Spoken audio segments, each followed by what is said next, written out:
Olá, eu sou João Meirelles e essa é a continuidade da aula 8 do curso de Introdução à Amazônia. A aula 8 trata desse período inicial da ocupação europeia, que se chama da Grande Ruptura até a Cabanagem. Cabanagem, esse movimento nativista extremamente importante, relevante para a Amazônia, que nós vamos tratar ao longo dessas aulas todas. Nós vamos falar, nesse momento, sobre o genocídio indígena. A legislação colonial, seja ela portuguesa, seja espanhola, porque durante um período Portugal e Espanha estavam sobre a decisão da Espanha, e então a legislação espanhola também fazia sentido, criou-se diversos mecanismos para justificar o subjugo, né, dos povos originários, as guerras, também a escravização, ou levá-los para outros lugares. Então, os nomes variaram ao longo da história, inclusive para justificar a própria presença dos missionários para a catequese, né, das diferentes ordens religiosas católicas, né? E então, se a gente lê a história, nós vamos encontrar nomes como guerras justas, descimentos, quer dizer, trazer das aldeias originárias para uma aldeia controlada por um grupo religioso e que, na verdade, tinha ali um conjunto de nações diferentes, que eram inimigas muitas vezes, que falavam de distintas línguas e que acabavam sendo forçadas pelos missionários ali estarem em conjunto. Havia guerras de resgate para resgatar, sejam portugueses, mas principalmente nas nações indígenas que tinham outros inimigos e ajudavam os portugueses, aliados aos portugueses, iam buscar resgatar outros grupos ou pessoas de outros grupos ou até com fins comerciais, enfim. É um processo bastante complexo e que ocorrerá também em outras regiões da Amazônia, não apenas a Amazônia portuguesa, e que tornará esse momento um momento sem paz algumas para os grupos indígenas. Por isso que a maior parte deles fugia como podia, e aqueles grupos originários que foram encontrados ao longo da calha do Amazonas praticamente desapareceram ou foram ser encontrados em outras regiões, fugindo à ocupação portuguesa ou espanhola. O padre João Daniel, que mencionado já, o jesuíta que na prisão em Portugal, já depois de expulso aqui do Brasil, juntamente com seus colegas, escreveu esse grande livro do Tesouro da Amazônia, que falou o seguinte: só desde o ano de 1615 até 1652, como refere o padre Vieira, tinham morto os portugueses com morte violenta para cima de 2 milhões de índios, fora os que cada um chacinava às escondidas. É claro que a gente não tem uma dimensão clara desse número, mas, e obviamente a escrita jesuítica, ela é sempre bastante com adjetivos fortes, mas a gente consegue compreender que foi um momento de forte pressão sobre os povos originários e de um massacre contínuo. Eu acho que o que caracteriza todo esse período colonial português é um processo ininterrupto de ocupação, de derrota dos povos originários, né, de submissão deles aos interesses portugueses. Os portugueses praticamente não conseguirão os metais, mas conseguirão outros bens, como os vinhos, as drogas do sertão, que serão suficientes para conduzir esse processo ocupatório, para justificar alguma migração de famílias de Portugal e para que se estabelecesse aqui um início de agricultura a partir dos portugueses e daí por diante, né? O Antônio Porro, que é historiador que estuda muito essa questão indígena, né, e nesse período colonial, comenta que nos últimos anos do século XVII, a várzea amazônica estava praticamente despovoada e infestada pelas epidemias trazidas pelo branco. Esse genocídio indígena, de certa maneira, foi abençoado pelos missionários. Aqui nós temos o Vieira, que é o grande orador da língua portuguesa do século XVII, né? E que 17 e 18, e até comecinho de 18, e que o Darcy Ribeiro, esse indigenista e importante educador brasileiro, que tem obras capitais sobre a questão, sobre o índio no Brasil, ele chamava os missionários de moralistas virtuosos. Moralistas porque queriam, como essa própria carta do militar, né, do oficial português, mas que queriam fazer a lavagem cerebral e trazer esses grupos que professavam outras crenças, outras formas de ver o mundo para a religião católica. E virtuosos no sentido que eles pouparam que os colonos portugueses, militares portugueses e os comerciantes portugueses escravizassem esses índios mais do que eles, na verdade, conseguiram escravizar. Esses missionários, como eu comentei, eles tinham vilas, que eram aldeamentos, que recebiam povos de diferentes lugares, e essas vilas prestavam diferentes serviços. Primeiro para os próprios padres, né? E fazendo uma pequena agricultura tradicional aí dos índios, mas uma função extremamente importante das vilas, ou aliás, das aldeias missionárias, era fornecer remadores, os remeiros, para os comerciantes e para os oficiais portugueses. Então, havia sempre numa estação específica, viagens que se organizavam e os índios eram recrutados à força, naturalmente, para esse trabalho, e a maior parte desses indígenas não durava mais do que 5 anos nesse trabalho. E aí Antônio Porro, na verdade, chamava essas missões de currais de mão de obra. E, obviamente, essa imagem que eu mostro aqui dos dominicanos no Araguaia, ela é de 1940, mas ela apenas para ilustrar uma questão de uma outra carta do Mendonça Furtado. Nós tínhamos lido a 112ª, essa é a 131ª, que coloca: animar-se-ão a comprar maior número de escravos, que não é pequena utilidade ao negócio, vindo por esta forma acostumar-se a servir com pretos e a esquecer-se de alguma forma de sua amada escravidão dos índios. Essa frase bastante forte, ela traz uma nova questão com a chegada do Pombal e, em seguida, a organização da Companhia Geral do Grão-Pará, que percebe que os índios eles eram muito, muito úteis como trabalhadores e para tudo os índios eram utilizados, né? Para pescador, para agricultor, para remeiro, né, por diante, o que fosse necessário, para mão de obra, para construir igrejas e casas, o que fosse. Mas se percebeu que, como no resto do Brasil e das colônias portuguesas, da colônia portuguesa, era necessário trazer mão de obra da África. E daí que essa frase trata dessa questão. A escravidão para a Amazônia, claro que em termos numéricos, ela foi proporcionalmente menor do que do Nordeste ou na região das minerações, de Minas Gerais, porém, proporcionalmente, havia um número muito significativo de escravos perante a quantidade de portugueses aqui.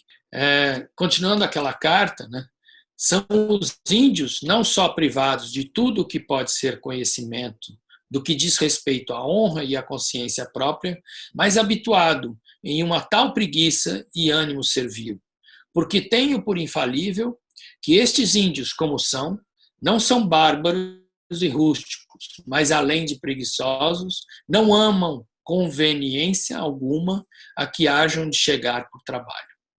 Enfim, nós temos aqui um conjunto de justificativas que a colônia vai buscar e vai estruturar para que a escravidão possa ser exercida. Nós temos aqui, nesse mapa, uma visão de que a penetração brasileira foi pelos rios. E havia-se um conhecimento grande em relação à cartografia dos rios, pelo menos as dificuldades de navegação, né, e de como isso era praticado. Naturalmente, aqui a Amazônia aparece pouco, aparece mais o Tocantins, o Rio da Prata, mas mostra já nesse período, né, cerca de 1750, esse mapa, como se conheciam, como se já havia penetrado nos rios e se conhecia até onde eles iam. Né? Então, toda a penetração importante na Amazônia ocorrerá pelos rios, ainda que bandeirantes houvessem visitado a Amazônia, né, 1650, 1700. Essas foram passagens muito breves e não deixaram uma ocupação permanente, não deixaram uma vila e também não encontraram minério, e só em Cuiabá que se estabeleceu uma colônia, mas que estava subordinada ali a São Paulo e depois virou um estado próprio do Mato Grosso. Né? Então, a Amazônia clássica, que é essa Amazônia fluvial, a partir do Amazonas, do Tocantins, ela será ocupada basicamente pelo rio. Né? As estradas fluviais, como sempre se fala, até o Leandro Tocantins, escritor paraense, diz que o rio comanda a vida. A cartografia vai ser uma questão extremamente importante. Esse mapa da esquerda foi desenhado por um jesuíta, Samuel Fritz, que servia, na verdade, a coroa espanhola, mas era jesuíta, né? E como havia jesuítas servindo a coroa portuguesa e outras coroas europeias, né? E ele, uma vez tomado pelos portugueses, ele apoiou muito, né? A cartografia era um segredo de Estado, era uma das coisas mais confidenciais que havia. E ele foi muito importante para apoiar a expansão portuguesa, a lenta expansão portuguesa pelos rios navegáveis da Amazônia, que vinha também com a ocupação militar desses espaços e depois dos comerciantes colocando entrepostos, fazendo viagens anuais em busca das drogas do sertão. E o mapa à direita é o mapa que é o acordo do Tratado de Madrid em 1750, também conhecido como o mapa das cortes.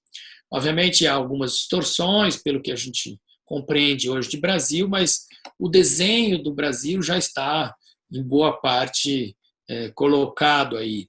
Há um mapa do mesmo período, o mapa das Simancas, que é um pouco mais claro, mas o que importa é que, na verdade, as ocupações portuguesas em 1750 já delineavam a maior parte do território que hoje a gente conhece como Amazônia dentro do Brasil. Né? Na parte norte, uma pessoa extremamente importante, um militar extremamente importante, é o Lobo da Almada, e que fará a cartografia e que no fundo, é o grande fundador do estado do Amazonas, que na época ainda se chamava São José do Rio Negro, e ele, no período de conquista, de demarcação, quando o meio-irmão do Pombal, Francisco Xavier, chega para demarcar em 1755, ele segue para Barcelos, onde é Barcelos hoje, porque a frente de demarcação, com os espanhóis vindos pelo lado hispânico, era por ali. Tanto que Barcelos foi capital no início, né, do estado do Amazonas, na época de São José do Rio Negro, e depois ela virá para Manaus, depois, e até era uma proposta original do Lobo da Almada. Tem algumas questões que são relevantes a gente tratar em relação à ciência e um pouco o papel da agricultura, né, da agricultura vinda a partir de espécies trazidas de outros lugares que poderiam fazer sentido na Amazônia.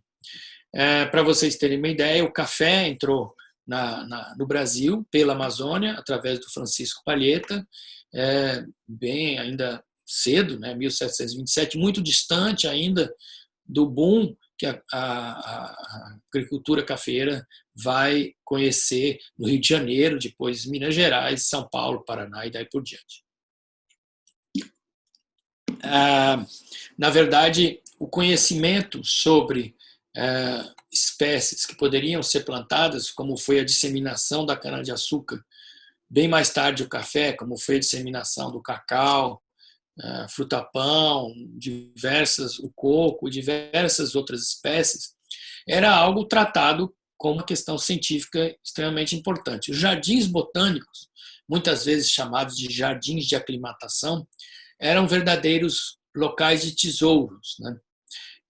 Tanto que o Brasil, quando ocupou a Guiana Francesa, quando Dom João VI veio fugindo de Portugal, uma das represálias foi invadir a Etiópia e também a Guiana Francesa. E então a conquista de um jardim botânico, as espécies que ali estavam, era um tesouro e tinha uma relação com a ciência agronômica bastante forte.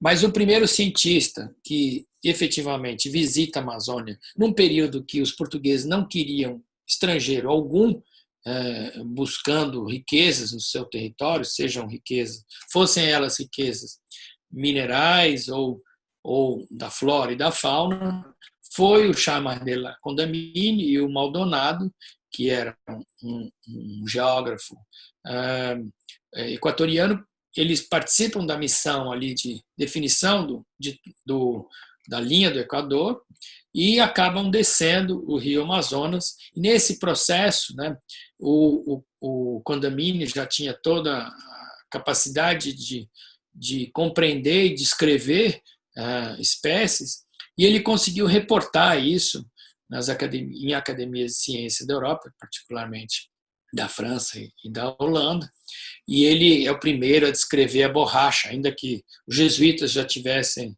tido contato com a borracha, com a quina, que vai depois ser a base da cloroquina. A planta da quina que existe na Amazônia andina, né? Ele descreveu o curário, o tucupi, o urucum, o boto, né? O tucuxi, inclusive esse canal que existe, a gente tratou dele na hidrografia, que liga, de certa maneira, algumas das nascentes da bacia do Rio Negro com a bacia do Rio Orinoco, que se chama Caciquiare.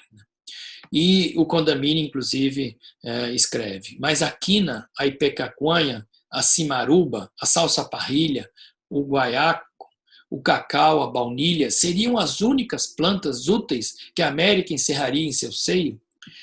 E esse é muito um questionamento científico de alta relevância, ele querendo expor a necessidade de que não apenas aquelas poucas espécies que inicialmente os europeus conseguiram compreender a partir das diferentes culturas indígenas, mas ele percebeu a imensa tesouro que haveria ali e deveria se conhecer.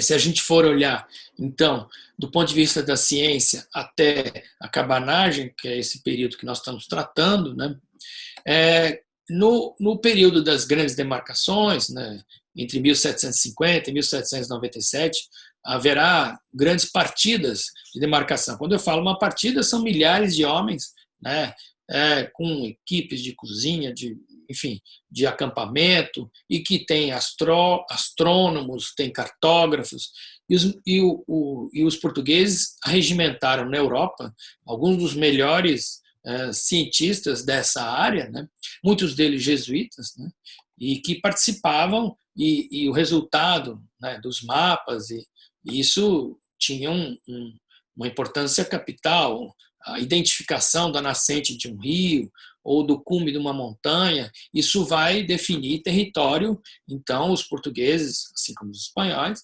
procuraram se valer dos melhores cientistas daquele momento nestas ciências específicas.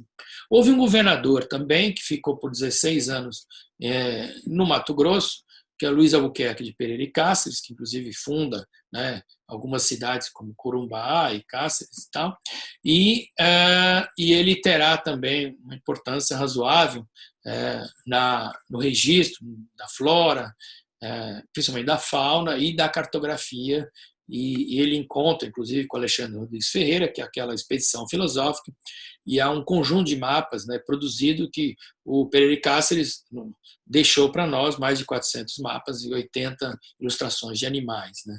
Isso, e havia perdido, inclusive, no incêndio, uma parte desses mapas, principalmente dos animais. O Alexandre Luiz Ferreira, a sua expedição, os resultados, ele acaba não trabalhando o resultado desses 9 anos de trabalho imediatamente, e depois, quando Portugal é invadido, os franceses sabiam da importância daquele material, acabam levando parte dele para a França. Vejam vocês que o primeiro jardim botânico no Brasil não é o Jardim Botânico do Rio de Janeiro, é em Belém, pelo que a gente tratou da importância de jardim de aclimatação, como juntar os tesouros da flora, né? Esse jardim botânico ele não existe mais, ele foi abandonado, ele ficava ali próximo da região da Almirante Tamandaré. Uma das pessoas que estudou isso foi o Nelson Sanjade, do Museu Guild, e a gente tem algumas informações, mas ele, infelizmente, deixou de existir. Muito antes, né, da criação do Museu Guild, ou até do Jardim Botânico lá em Manaus, que também durou pouco tempo, ele não foi para a frente, porque a administração ali estadual não achou importante, foi no momento de transição do Império para a República também. Um outro fato relevante da história científica da Amazônia é que o grande pesquisador, o Alexandre von Humboldt, que será um dos grandes cientistas da história da humanidade nessa área, né? E era um grande interessado e viveu e visitou a Venezuela, depois a Colômbia, o Peru e o Equador, e que faziam todos parte do Império Espanhol, mas ele estava proibido de visitar o Brasil, porque Portugal acreditava que ele seria um espião. Aqui ele está ao lado do botânico francês Bonpland, que acaba depois preso no Paraguai e fica muitos anos lá, mas tem uma importância muito grande para a botânica no Paraguai e nessa região do Pantanal também. Aqui temos uma imagem típica de navegação dos viajantes, aqui no Rio Madeira, né? Esse é de um viajante americano, Herndon. Indo um pouco mais adiante, já no século XIX, nós teremos, o que a gente já comentou diversas vezes, os primeiros expedições científicas, porque o condomínio foi uma rápida passagem apenas, né? Havia um outro visitante coletando orquídeas para vender na Europa, mas como expedição científica mesmo, e longas, né? E às vezes ficavam alguns cientistas, como Natter, ficou mais de 10 anos, né? E os Piximarcios são a referência, esses dois botânicos, enfim, naturalistas, eles farão coletas de tal dimensão que durante 80 anos ainda se registrou esses materiais e ainda hoje talvez um dos maiores conjuntos coletados sobre a fauna brasileira. Por fim, né, a gente fazer um grande olhar sobre essas comunidades tradicionais. Quando a gente fala povos e comunidades tradicionais, é um processo do que resistiu, né, a todo esse processo colonizador, bastante agressivo, bastante forçado, né, e que trouxe doenças de alcance enorme, né, e que levou à perda de, como a maior parte dos historiadores e cientistas calculam, mais de 90% da população da Amazônia sucumbiu nesse processo que a gente chama como a grande ruptura. Daí o título dessa aula, da grande ruptura, a cabanagem. Na verdade, são dois momentos extremos, né? A grande ruptura, que rompe um processo de dezenas, né, de séculos, talvez até 100 séculos, e a cabanagem como um grande momento de revolta nativista, como nunca houve na Amazônia até então e desde então. E, na verdade, o que nós temos de povos e comunidades tradicionais são os sobreviventes desse processo, que acabam encontrando maneiras de viver, de se expressar, de encontrar sentido, né, nesses novos arranjos e com novos vizinhos que se colocam. O Márcio Souza, esse importante escritor amazonense, assim coloca: o surgimento do caboclo é a prova do sucesso da colonização, e sua história é o retrato de como os europeus submeteram os pouco cooperativos indígenas da Amazônia, em contraste com os mais facilmente adaptáveis indígenas do México e do Peru. Ainda que seja questionável essa questão de facilmente adaptáveis, né, com certeza vários historiadores questionariam, eu acho que aqui o objetivo dessa frase é muito discutir de como os diferentes grupos indígenas da Amazônia não eram cooperativos, né? Eles não, a história dos portugueses tentando domesticá-los, que era um objetivo específico, de certa maneira não foi bem sucedida. E o que a gente tem, que a gente tratou bastante sobre o conhecimento da cultura da floresta tropical, está com esses remanescentes, os povos e comunidades tradicionais. Então, se a gente for falar de acesso à biodiversidade, de conhecimento tradicional, seja de plantas medicinais, seja de alimentação, a maneira de coletar o açaí, a maneira de trabalhar a mandioca, uma série de outras questões, como a gente viu no habitar, né, no pescar, isso remanesce hoje com os povos e comunidades tradicionais, e a gente pouco valor e pouco reconhecimento tem em relação a esses diferentes grupos, com seus diferentes arranjos entre indígenas, quilombolas e outras formas de organização de povos e comunidades tradicionais. Então, destas antigas sociedades restam apenas arremedos de seus conhecimentos por meio de técnicas de navegação, uso da flora e da fauna, moradia e outras técnicas passadas às nações indígenas presentes e ao caboclo amazônico. 1822, independência do Brasil, e que, na verdade, como a gente comentou lá atrás, o Pará só vai aderir à independência um ano depois. Não vamos entrar aqui em detalhes, mas, na verdade, há um descontentamento geral das camadas menos favorecidas da sociedade e de algumas camadas da elite ali luso-brasileira de que nada mudou, né? Passou-se de colônia para um império, mas a condição de vida, quem controla os meios, as forças, eram o mesmo grupo, na verdade. Então, mas perante a história do Brasil, esse é um período, né, que nós temos o primeiro reinado, com Dom Pedro I, que depois volta para Portugal para assumir o seu papel lá, e um período onde Dom Pedro II é muito criança e jovem, e que haverá a regência, né, que é justamente um período de fortes reações nativistas, onde se insere a cabanagem e a balaiada. E, na verdade, também é um período de fortes surtos de doença. A gente vai verificar na crônica histórica surtos avassaladores, né, de varíola, de febre amarela. As cidades eram muito impróprias, né, as vilas eram pequenas, mas não tinha esgoto. Belém não tem esgoto até hoje. Macapá não sabe o que é isso. E isso facilitará bastante, principalmente no momento de pouco conhecimento da medicina, a inexistência de vacina, e nós teremos surtos enormes que ocorrem ao longo do século XIX e depois adentram o século XX. E eu deixo com vocês algumas obras de referência, tanto livros que procuram explicar de maneira simples e contextualizar esse período, né?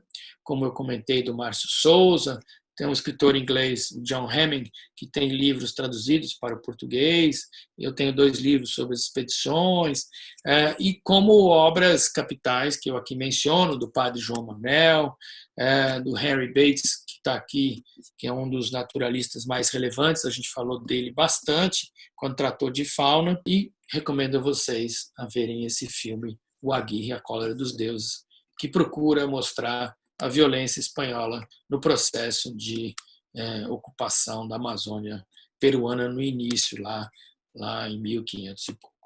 Muito obrigado e até a aula 9.